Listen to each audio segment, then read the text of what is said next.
It was hidden away and forgotten. Tonight, a local man is working to reunite a couple with a priceless keepsake. We all like to put special things in a special place so we don't lose them. And yet, so many times we forget where the special place is. And that's the case with a wedding album, whose owners left behind a most special heirloom. As Rod Maloney shows us tonight, the man who found it is working to get it back to its original owners. You could call this a lost and found story. This is what was lost, and the person who found it wants to get it back to its rightful owner. So we are on the search, on the lookout for Lynn and George, married on March 14th, 1970.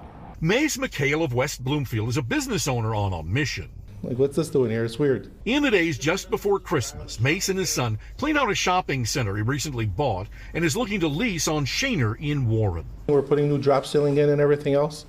And then when we lifted one of the drop ceilings, I'm like, oh, that's weird to find that there. Lynn and George's most precious keepsake, their wedding album, is in surprisingly good shape considering it's half a century old and obviously inadvertently left behind. Lynn and George made for quite the striking couple. They and their families were obviously very happy this day. The wedding reception, a rousing event.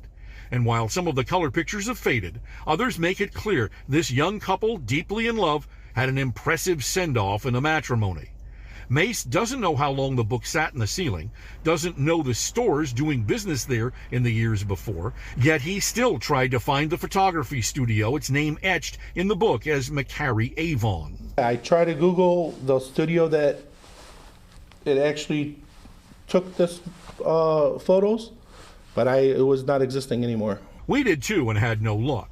There's one picture in the book giving a minor clue where they held their reception, but it doesn't seem to exist anymore either. It looked like a beautiful wedding from like 1970s. I said, this is really nice, and I really wanted to get it back to the owners, or at least their kids. If Lynn and George were in their 20s on their wedding day, they'd be in their 70s now. Now, if you think you know whose wedding album this is, you can call the Local 4 news desk at 313-222-0500, and we can put you in touch with Mace.